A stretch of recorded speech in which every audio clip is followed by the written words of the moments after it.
예, 반갑습니다. 부동산 학개론 기출문제 백선의 산무TV 곽종호입니다. 자, 우리는 바로 본론으로 들어가서 기출문제 1번 들어가도록 하겠습니다. 우리가 이 세상의 모든 물질을 잘게 나누다 보면은 결국은 원소들로 이루어져 있겠죠. 우리 문제도 분석과 잘게 들어가 보면 결국은 맞냐 틀리냐, 예스냐 노냐, OX 문제로 볼 수 있습니다. 그리고 우리가 이제 시험을 임했을 때 몰라서 틀리는 게 하나가 있을 것이고, 실수를 해서 틀리는 경우 이렇게 있겠죠. 몰라서 틀리는 건 어쩔 수가 없고, 실수를 해서 틀리는 문제는 없도록 항상 문제를 읽으실 때 OX로 표시를 해 주셔야 되겠습니다. 자, 부동산 특성에 관한 설명으로 옳은 것은 긍정을 찾는 문제죠. 그럼 우리가 이제 선지 1번부터 5번에 맞는 지문을 찾아보면 되겠습니다. 토지는 물리적 위치가 고정되어 있어 부동산 시장이 국지화된다. 이 국지화라는 거는 국한시키다라는 말 들어보셨죠? 제한을 거는 겁니다. 그러니까 일정한 지역에 제한됨을 국지화라고 하는데, 우리 이 땅, 토지라는 거는 움직일 수가 없잖아요. 그러니까 제한되고 부동산 시장은 국지화 되겠죠. 맞는 선지입니다. 동그라미 동그라미. 질문과 선지가 일치하니까 정답은 1번이 되겠죠.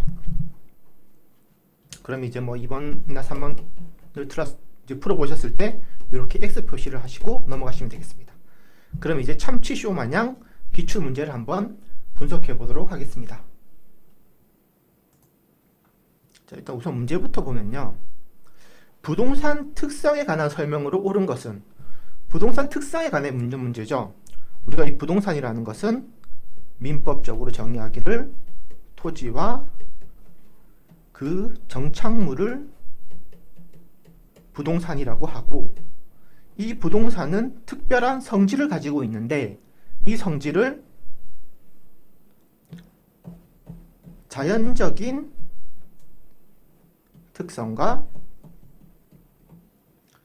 인문적인 특성으로 분류할 수 있겠습니다.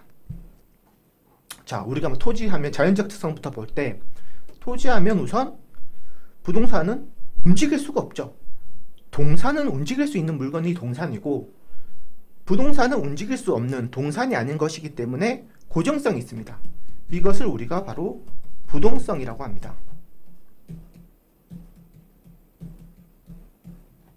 이동할 수 없으니까 우리가 뭐 각종 제한을 받게 되고, 이 부동산 시장은 국지화되게 됩니다.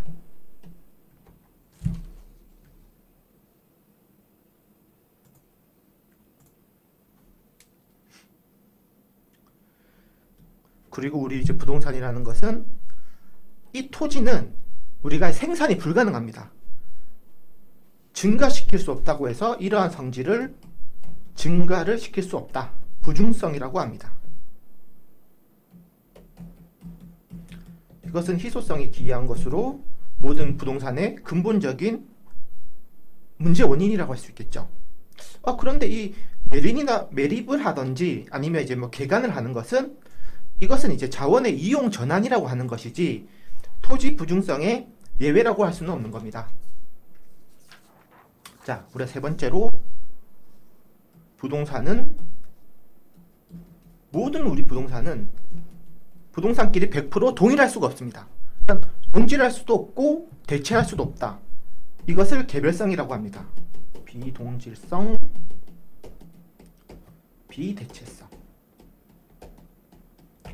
뭐 예를 들어서 우리가 뭐 과자나 아니면은 뭐 그랜저 차, 이런 차량을 구매한다면은 뭐 실제적으로 뭐 할인이라든지 조금 차이는 있을 수는 있겠지만은 희망 소비자 가격이라는 것이 존재하겠죠.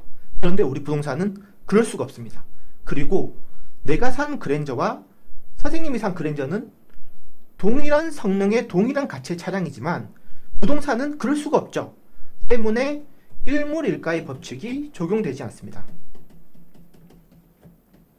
일물일가의 법칙이라는 것은 하나의 물건에 하나의 가격이 정해진다는 건데, 뭐 쉽게 얘기해서 부동산은 희망 소비자 가격이라는 것을 붙일 수가 없는 거죠. 자, 일단 여기까지가 이제 자연적 특성이고, 우리 이제 인문학적 특성으로는 먼저 용도의 다양성이 있습니다. 우리가 이 똑같은 토지라도 사람에 따라서 바라보는 게 가치가 다르겠죠.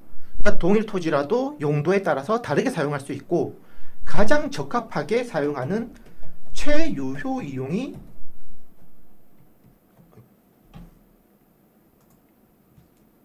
중요하게 생각되는 거겠죠.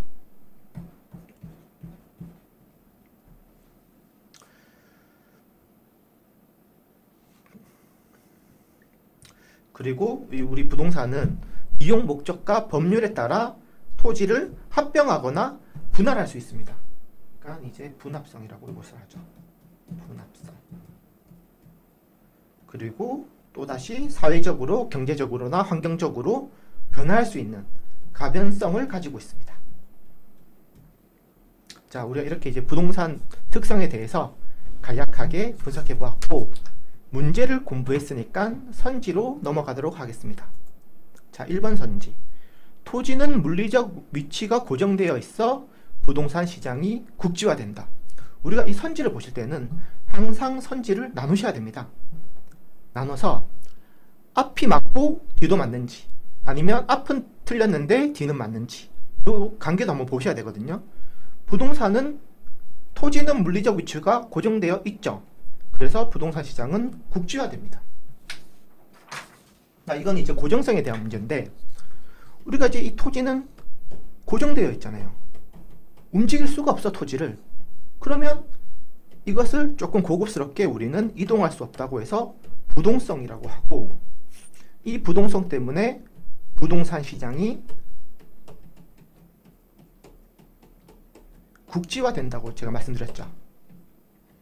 그리고 부동산이 저기 국지화되어 있기 때문에 내가 가야 돼. 내가 현장 답사를 가는 것을 임장활동이라고 합니다.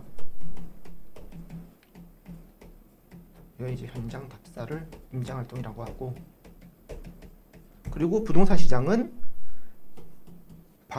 직접 가서 볼 수가 없기 때문에 추상화되고 지역 분석을 중요하게 생각하게 됩니다. 그리고 굉장히 많은 내부 효과를 받게 됩니다. 자, 이제 1번 선지, 요거는 맞는 말이죠. 긍정, 오. 자, 그 다음 이제 2번 선지로 넘어가 볼게요. 토지는 생산 요소와 자본의 성격을 가지고 있지만, 끊어볼게요. 토지는 생산 요소와 자본의 성격을 가지고 있죠. 소비재의 성격을 가지고 있지 않다. 요 뒤에 부분이 틀린 거죠. 그래서 2번 선지는 X, 부정이 되겠습니다. 자, 우리가 이 생산의 3요소라고,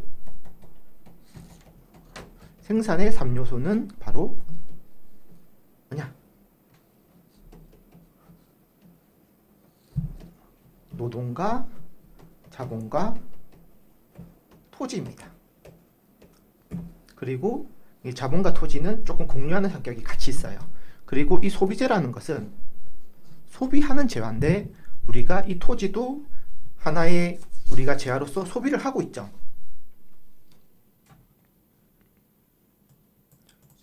그래서 토지도 소비재의 성격을 가지고 있습니다. 이제 3번 선지로 넘어가 볼까요? 토지는 개별성으로 인해, 개별성과의 관계죠. 용도적 관점에서도 공급을 늘릴 수 없다. 그럼 이제 토지는 일단 개별성이라는 특성을 가지고 있는데, 개별성이라는 거는 제가 비동질성, 토지가 부동산 간의 비동질성과 대체할 수 없는 비대체성 때문에 일물일가가 적용되지 않는 특성이라고 말씀드렸죠. 그리고 이 용도의 다양성이라는 것은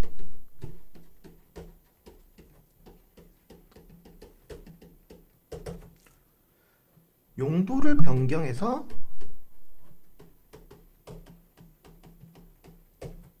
공급을 가능하게 하는 것입니다. 단, but 물리적 공급은 절대 불가능합니다.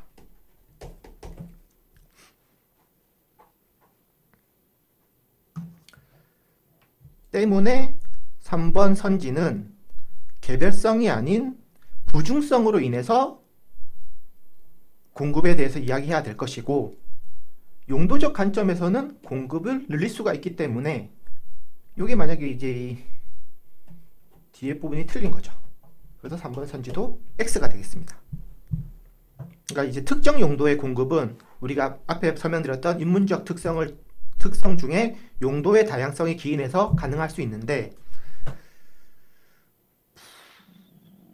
자, 이 부분을 제가 좀 설명을 드리면은 개척 개간이 항상 문제가 되거든요. 우리가 이렇게 바다가 있어요. 바다가 있는데 우리가 이쪽에 이제 개척을 하고 흙이나 흙을 붓고 시멘트 칠을 해서 요거를 토지로 만든 거야. 그러면 이만큼은 공급이 늘어난 거 아니냐라고 우리가 생각을 할 수 있는데, 애시당초 이 바다 아래에는 지각이 있죠. 땅이 있죠. 그러니까 원래 모든 지구는 땅으로 이루어져 있고 거기에 위에 물이 있는 게 바다가 되는 겁니다. 원래 여기 땅이 있으니까 이쪽의 용도적 변경을 통해서 용도적 관점에서 부동산 공급이 늘어난 거지, 원래 바닥에 땅이 있었기 때문에 우리가 물리적 공급이 늘어났다고는 말할 수가 없는 것입니다. 바다 아래에도 땅이 있죠.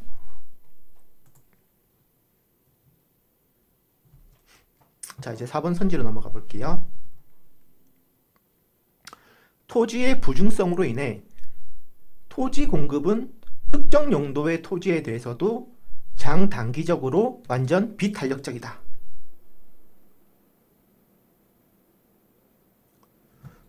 부중성은 증가시킬 수 없는 성격이라고 제가 말씀드렸죠.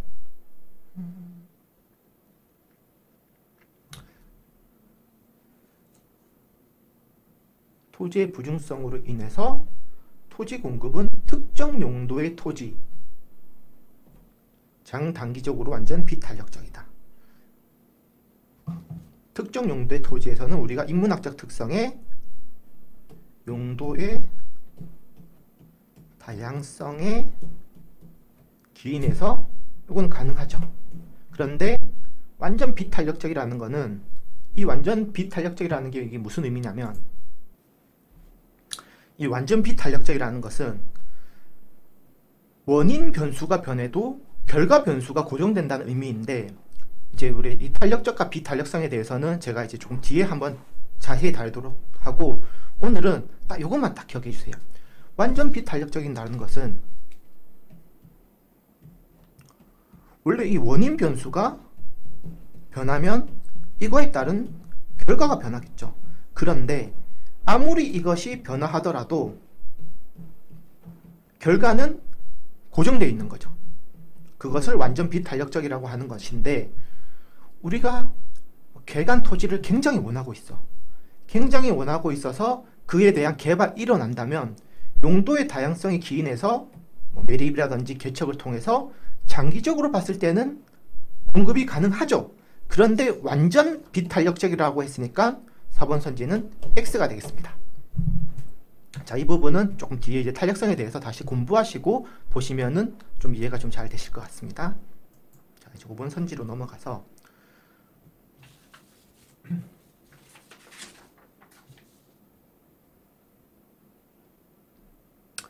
토지는 영속성으로 인해서, 영속성이야, 물리적, 경제적 측면에서 감가상각을 하게 된다. 이 감가상각이라는 거는 우리가 이제 고정 자산에, 그러니까 뭐 빌딩 같은 거죠. 뭐 빌딩이나 뭐 건물에 이제 가치 감소분을 이야기하는데, 그러니까 이제 고정 자산에서 가치 감소를 뭐 산정해서 그 액수를 해마다 이렇게 계상하는 거죠. 1년에 약 1.06% 정도 계산되는데, 뭐 이런 건 크게 중요한 부분은 아니고, 이제 빌딩이나 건물 같은 경우는 감가가 있겠죠. 자동차도 있고, 내가 오늘 구입한 핸드폰, 1년 전에 구입한 핸드폰이 1년 전에는 100만 원이었지만 1년 후인 오늘에는 이게 100만 원이 아니잖아요. 그만큼 이제 중고로 사용하면서 감가상각을 적용받게 되니까. 그런데 우리 토지는 영속성을 가진다고 했죠. 영속성이기 때문에 감가상각을 적용을 받지 않습니다. 그렇기 때문에 물리적이든 경제적인 측면이든 감가상각을 받지 않기 때문에 5번 선지는 X가 되겠습니다.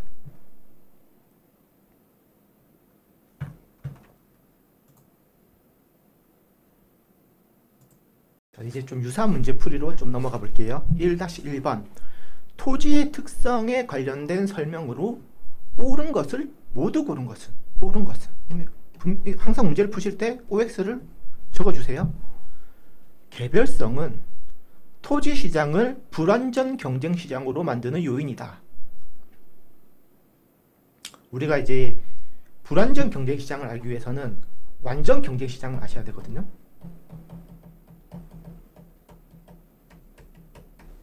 이 완전 경쟁 시장은 4가지 요건을 충족하는 시장을 완전히 경쟁하는 시장이라고 이야기합니다. 자, 그중 첫 번째로는 동질의 상품을 다뤄야 돼요. 그리고 두 번째로는 굉장히 많은 시장 참여자들이 있어야 됩니다. 너무 많아서 그 누구도 이 시장에 영향력을 행사를 할 수 없어야 돼. 가격에 영향을 미칠 수가 없어야 돼. 그리고 세 번째로 시장의 진가 퇴출이 자유로워야 된다. 그리고 네 번째로 완전한 정보가 공유되어야 합니다. 자, 그럼 우리가 이 부동산 시장을 이 완전 경제 시장에 대입해 볼 때 사실 다 안 되는 것 같죠? 그런데 우리가 이제 기억에서는 개별성은 토지 시장을 불완전 경쟁 시장으로 만드는 요인이다. 완전 경쟁 시장의 4가지 요건 중에 첫 번째로 동질의 상품을 취급을 해야 되는데 부동산은 어떻습니까? 비동질성, 비대체성을 가지고 있죠. 이 개별성. 그렇기 때문에 부동산 시장은 개별성으로 인해서 토지 시장은 불완전 경쟁 시장이 되겠죠. 완전 경쟁 시장이 안 되는 거니까. 그러면 기억선지는 O. 자, 그 다음 뒤은 부중성은 토지 이용을 집약화시키는 요인이다. 부중성 뭐라고 했습니까? 증가를 시킬 수 없는 성격이라고 했죠. 우리가 이게 토지를 증가시킬 수 없기 때문에 굉장히 최유효 이용을 해야 되고 집약화해서 사용해야 되겠죠. 당연히 이건 또 맞는 말이 되겠습니다. 자, 디귿. 부동성은 부동산 활동에서 임장 활동의 필요성에 근거가 된다. 임장 활동, 제가 뭐라고 했습니까? 그냥 현장 답사라고 했죠. 어렵게 생각할 게 없어요. 현장 답사. 부동성은 이동할 수 없는 성격입니다. 이동할 수 없으니까 우리가 가야 되겠죠. 우리가 현장에 가야 되겠죠. 임장 활동이 필요하겠죠. 오, 그리고 리을. 영속성은 감가상각하고 상관없죠. 영원한데 왜 감가상각을 하겠어요? X. 그러면 기역하고 매칭되는 것은 문제의 긍정과 매칭되는 것은 기역, 니은, 디귿. 답은 3번이 되겠습니다. 자, 이제 1-2번으로 유사 문제 넘어가서 토지의 자연적 특성에 관한 설명으로 옳은 것을 모두 고른 것은, 자, 기역. 부중성으로 인해 동산과 부동산이 구분되고, 일단 동산과 부동산이 구분되는 건 우리가 알아. 일반 재화와 부동산 재화의 특성이 다르게 나타난다. 이게 실제로는 부동성에 대한 이야기거든요. 그런데 내가 시험장에 가면 이게 맞는 말 같단 말이야. 그런데 또 부동성을 공부했기 때문에 이거 부동성 이야기인가? 라는 이런 생각이 들거든요. 그러면 이런 거는 세모를 쳐놓으십시오. 잘 모르면 우리가 100% 문제를 알던 모르던 우리는 정답만 맞추면 되니까, 점수만 얻으면 되니까. 기억은 세모로 해두시고, 부동성으로 인해 임장 활동과 지역 분석을 필요로 한다. 그렇죠. 부동성은 이동할 수 없는 성격이니까 현장 답사 가야 되고 우리가 옆에 지역도 분석해야 되겠죠. 니은은 맞는 말입니다. 그리고 디귿. 인접성으로 인해서 부동산의 수급이 불균형하여 균형 가격의 형성이 어렵다. 또 얼핏 보면 맞는 말 같아. 부동산의 수급이 불균형하니까 항상 부동산 가격은 균형점을 찾아가기 어렵단 말이야. 그런데 인접성이라는 거는 부동산끼리 이제 인접해 있다는 말이고, 실제로 우리가 주목할 것은 이 부분이죠. 부동산의 수급이 불균형. 수급이 불균형하다는 말은 수요와 공급이 불균형하다는 건데, 우리가 이 공급적인 측면에서 부동산을 늘릴 수가 없죠.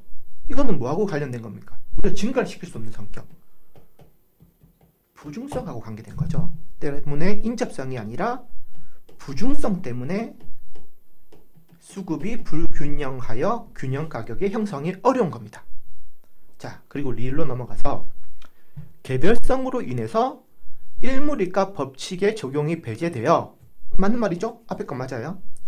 토지 시장에서 물건 간 완전한 대체가 제약된다. 그렇죠. 개별성 하면 항상 나오는 게 비대체성, 비동질성, 일물이가 법칙 배제.